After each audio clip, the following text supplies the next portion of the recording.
So I just watched Christina Randall's video. It's her latest video on Micheal Taylor. Now, this is a story from the 70s.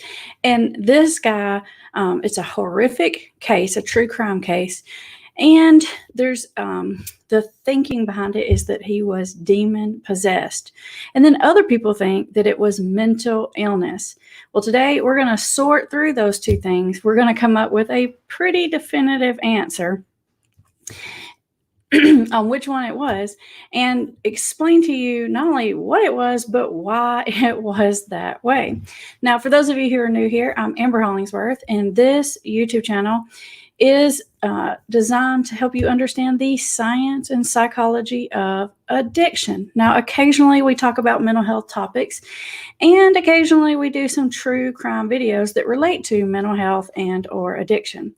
This case, really, I had no plan to talk to you guys about this, but when I saw this, I thought, oh my goodness, I have to talk about this because this is such a terrible, terrible tragedy that totally could have been prevented. And I want to explain to you why. Now, I'm going to give you the really sort of fast, succinct version of what happened to Micheal Taylor and his wife. But I highly suggest that you go watch Christine's video. If you haven't seen it already, you can watch it after this one. I'll put the link in the description. Or you may even want to stop this video, go watch that, and come back to this one because she is a much better storyteller than I am. She's one of my favorite true crime storytellers, and she just has an ability to keep you very engaged and hanging on the edge of your seat. Okay, so the facts of the storyline of the case is this. Micheal Taylor was about 30 years old. He was married to his wife, Christine, who was about 29 years old. And they had 5 children, actually 5 sons, from what I understand. And during this time in the 1970s, it was a tough time where they lived. There had been some depression, some economic problems, and everyone around was going through hard times. Now, even though everyone around was going through hard times, Micheal and his wife, Christine, they did okay. Things definitely got tough for them, but they did okay. But at some point, he had some kind of accident. He hurt his back. And after that, he started to really struggle with depression. Now, when you hear Christine tell the story, I think she uses the term seasonal depression to describe what he was going through. Now, Micheal and his wife, they weren't particularly religious, so they went to church some just because that's what the cultural norm was, and pretty much that's what you were supposed to do to be a good family in the town where they lived. But they weren't like over involved or anything. Well, I think a neighbor or a friend of theirs had been concerned about Michael's depression or mood issues, and they had said, hey, why don't you go try out this new church? And the pastor of this new church was actually a woman. Her name was Mary Robinson. I had it written down. And now, this was a very demonstrative church. There was a lot of loudness and prayers and speaking in tongues and healing that went on in this church. And one of the things that happened in this very first service that Micheal and his wife were attending was that the pastor, Mary, said, who needs some healing? And Michael's hand jumped up there and he starts running down. He stops in the aisle and starts speaking in tongues, just really like no one had ever seen him do that before. I'm sure his wife was completely shocked. It was out of nowhere. And from that point on, it seemed like Micheal became more and more and more fixated on religion and also fixated on the pastor, Mary Robinson. Now, as the days continued, they became more and more involved with this church. In fact, they started having some small group meetings at their house. And Micheal and the pastor, Mary, would stay up late at night, halfway through the night, talking about religion and praying and just being super spiritual. And his wife was okay with that for a while, but she eventually started to get a little annoyed. You could imagine you've got 5 kids, times are tough financially. Your husband's out there talking to the pastor, which you're okay with, but eventually you're like, okay, we need you to be in reality here and get some things done. So this whole thing continues to go on. And it just seems to get worse and worse and worse. And eventually, one day they're at the church, and the wife, Christine, actually becomes really upset out of nowhere, just sort of calls out Micheal and Mary and says, "Hey, y'all, this is inappropriate. I don't know what y'all got going on, but y'all need to go talk about it." And then actually says, "Y'all need to go up there and get some time to yourself and talk this through," which I feel like is kind of a strange response if I thought something was going on with my husband and someone else, but I wasn't there, so who knows.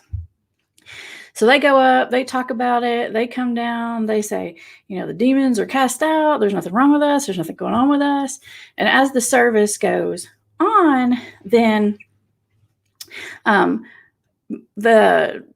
Mary, the pastor, is doing this almost like this exorcism on this other woman, and she's like hissing and growling and barking and acting crazy.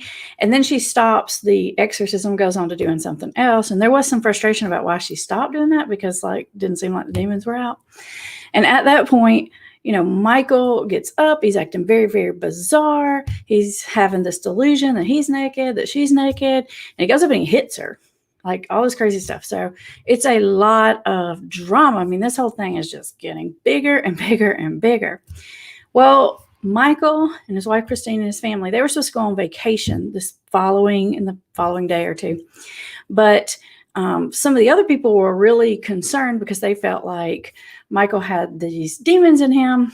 And they kind of, like the neighbor, I think, or a friend or somebody, sort of set up a situation where they asked Micheal and Christine to stop by this other pastor's house, this other pastor who'd been known to do things like exorcisms, and cast these demons out before they went on vacation. Now, they didn't really tell them that that's why they were stopping by. They just said, "Hey, need you to stop by Pastor so-and-so's house. He needs to talk to you or give you something," or something like that. So they stop. And the next thing it's almost like one of those surprise interventions where you just walk in and everyone's in a circle, only this is like a surprise exorcism. So they go to this preacher's, and there's all these, several other religious people there. And they say, "Hey, we're concerned you've got these demons. We're going to exorcise them out of you. We think it's not safe." They start to do this big, huge exorcism. This thing went on for hours and hours and hours. Supposedly, they cast out 40 demons. This thing went on for 8 hours, in fact. And eventually, Micheal's still going this whole time. He's growling, he's hissing, he's throwing fits, he's saying vile, awful, ugly things, like on the Exorcism, the movie, if you've ever seen it. And eventually, this goes on so long that the priest involved got exhausted, and they wanted to stop, take a break, and finish the next day. Well, there was a person there that was like, "No, I don't want you to do that. He's still got some demons in him. And I feel like if you don't get these demons out, he's going to go home and kill his wife." And the response was, "Well, we've got 40 of them out. There's only 3 left." But supposedly the 3 that were left were like anger and murder, and I can't remember, something else violent. And the person, I believe it was a woman, was like, "This isn't unsafe, or this is unsafe." But nonetheless, they decided to take this break and send Micheal and his wife home with the plan to come back the next day and get the rest of these demons cast out. Well, Michael's wife, Christine, took the children to their grandparents. They were at home. She was probably like, "I gotta get some rest. This is crazy." I mean, this poor wife is probably just like, "What is going on? My whole world is turned upside down." And meantime, Micheal, and this is the part that's really pretty gruesome. So if you've got kids in the car, you don't like these things, don't listen. But Micheal sort of really loses it, and he murders his wife. Now, not only does he murder his wife, but it's in a very violent, horrific way. He actually reaches in, pulls her tongue out, gouges her eyes out, rips her face off. I mean, horrible, like some kind of horrible, awful, scary movie. Then he pretty much does the same thing to the dog and tears the dog's limbs off. Supposedly did all this with his hands. He, after that, he walks out. He's sort of walking around looking dazed and confused. The neighbors call the police. They say, "There's a man out here. He's covered in red paint. He looks like he's not well. Somebody come check on him." So, of course, they go check on him. They see that, this isn't paint. This is blood. What the heck?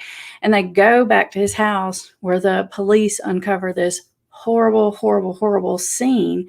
In fact, it was super traumatic to the police that just had to go in and find this. And these are policemen. They've seen some things, but this was over the top. Of course, they took him into custody. Micheal Taylor was tried, and he was found not guilty by reason of insanity. And he ended up serving something small. I think it was like 5 years in the, I think it was in the mental hospital, the one that's a correctional mental hospital. And then he was released. Now, after he was released, he still struggled with depression. In fact, he tried to kill himself numerous times.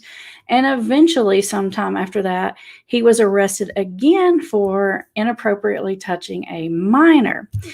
And then while he was arrested, the police noted that he seemed to have some behaviors that were very similar to the behaviors he had before.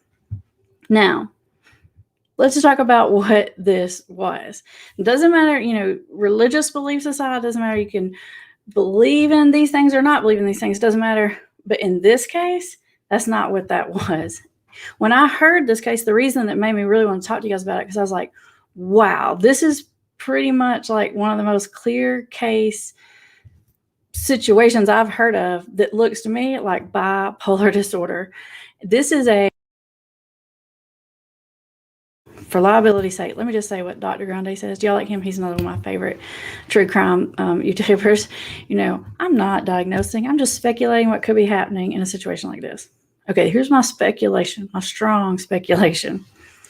This was bipolar disorder, manic episode. Now, this is the part where I feel like I have something to contribute. Like I said, Christina tells the story way better than me. Go watch her tell it.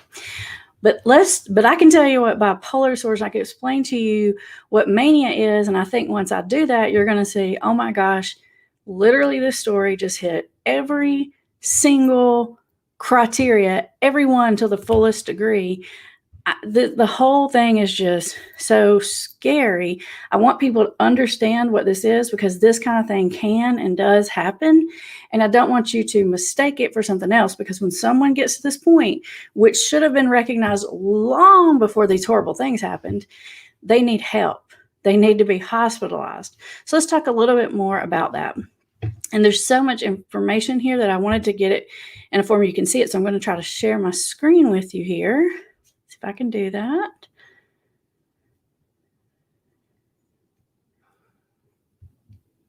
All right, here we go.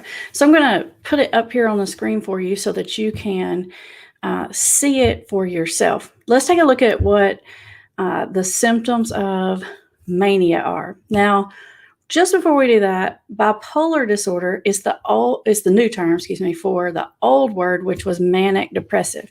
But it's the same thing. Sometimes they just change these terms around, I guess, to make them feel smarter. I don't know. But most of you probably know what depression is, so I'm going to leave that alone. I feel like most of you have a pretty good idea what that is, but a lot of people don't have any idea what mania is.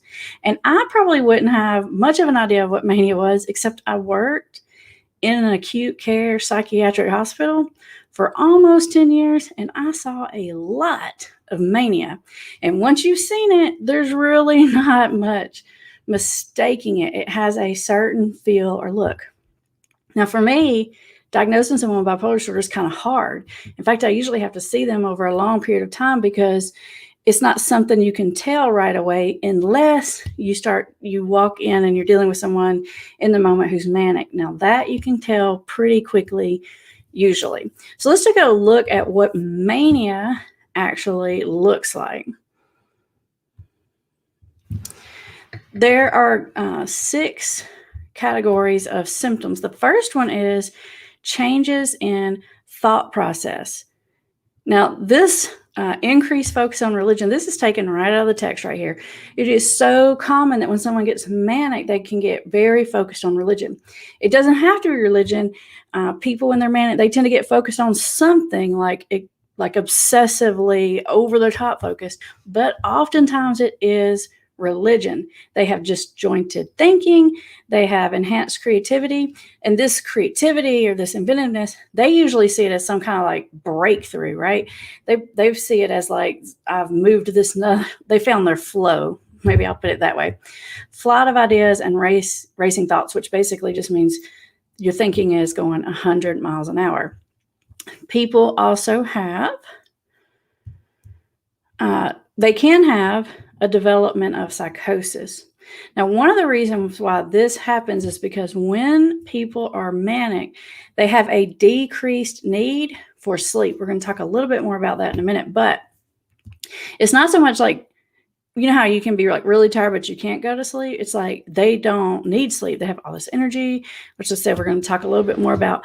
But after you go for periods of time without sleeping, you can move into psychosis. And psychosis includes, it can be delusions, which is believing something that isn't true, which is slightly different than hallucinations. Hallucinations is if you see, feel, taste, touch, smell. It's like your senses, you believe something there that is not there. Like if you see snakes on the floor, if you feel bugs crawling all over you, those are hallucinations.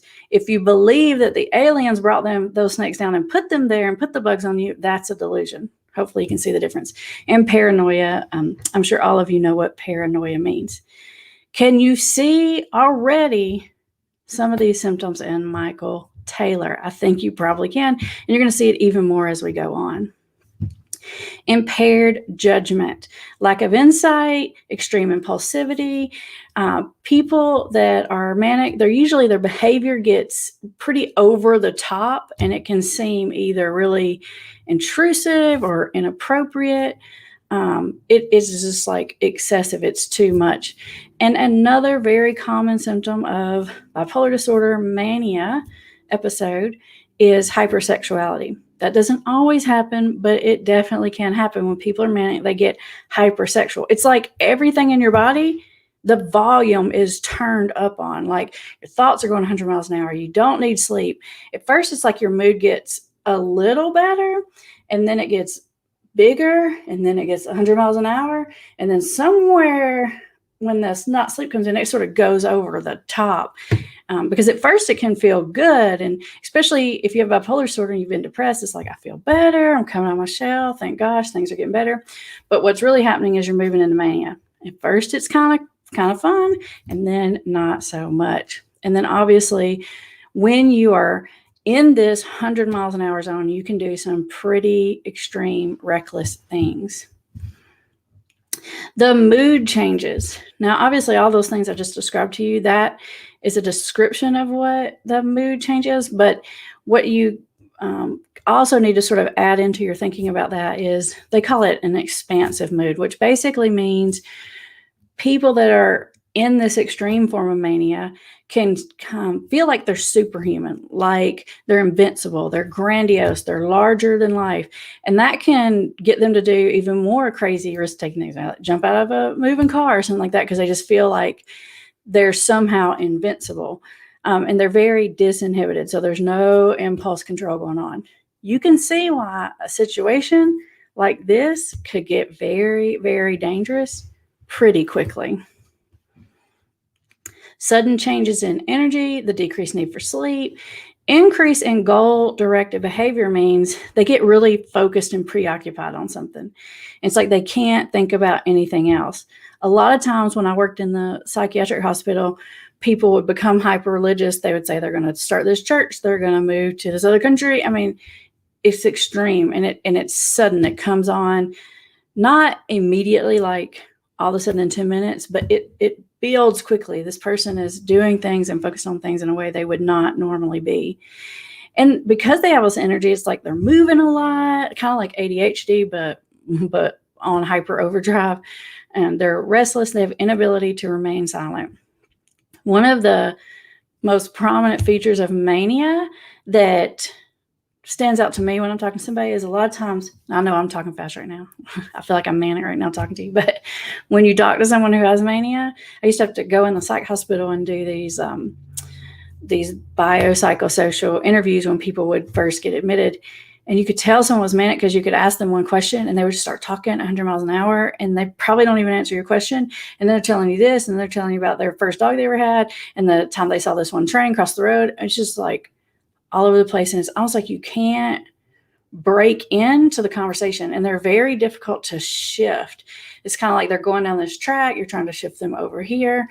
And it's called being sort of hyperverbal, sometimes called like flight of ideas. It's just all over the place. How many of you have ever experienced this yourself, or have ever experienced a friend or a loved one that had these types of symptoms? Once you've seen it, you're like, that's what that is. And when I heard Christina Randall telling this story, I was like, I don't even know how this could be mistaken. Like, literally, this guy had all of these things. In fact, he had the most serious form of mania. It's kind of like stage 3 mania, which is this combination of mania, the 100 miles an hour thing, with psychosis, very disoriented. And this is straight out of the book. Many people experience it, need to be hospitalized to prevent harm to self or others. When people are in this state, they are not in their same mind. Their thinking is not clear. And any of us are capable of anything if we're in this altered state of mind.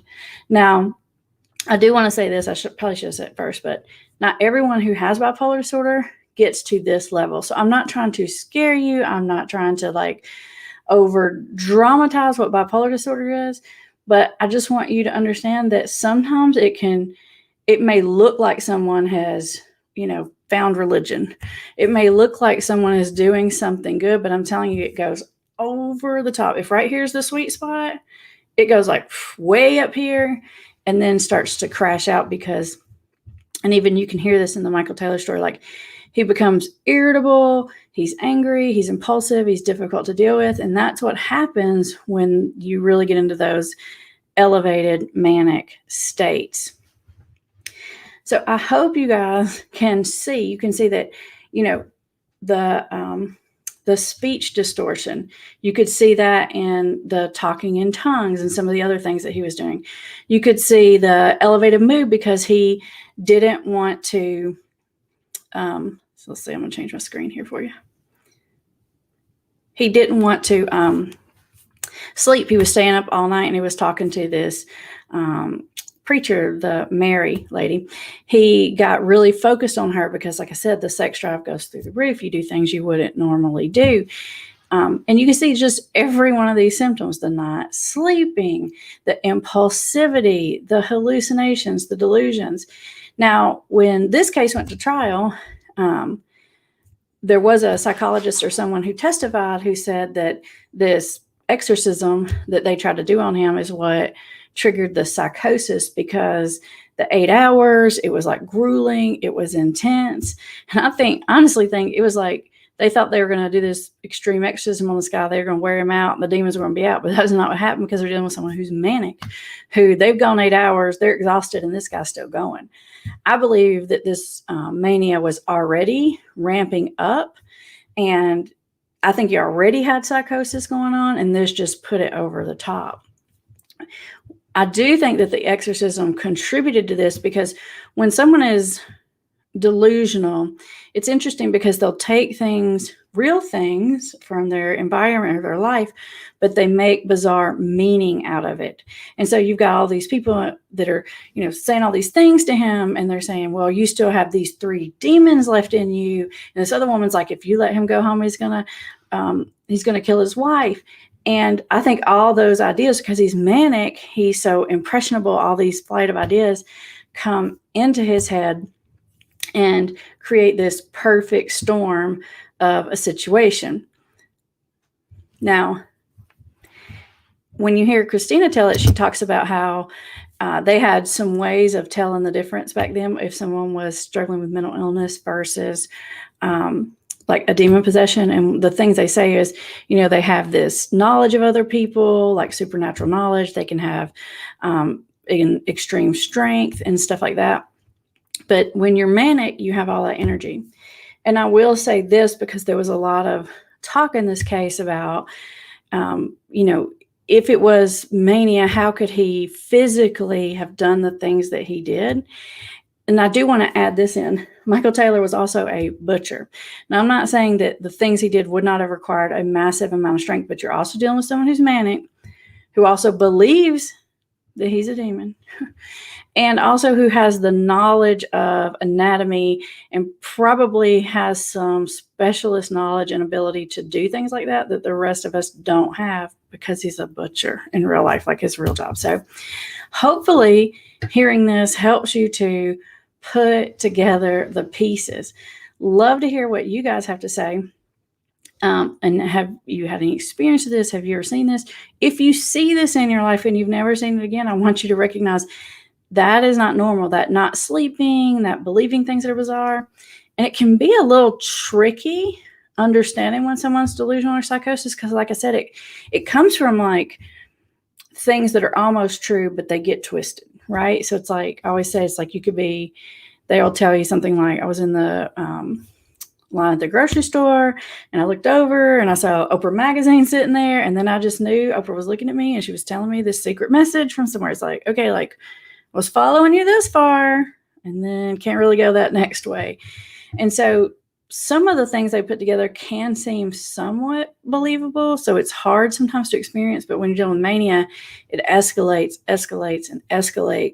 and can become very serious and very dangerous. I've seen many people hospitalized because of this level of psychosis and mania.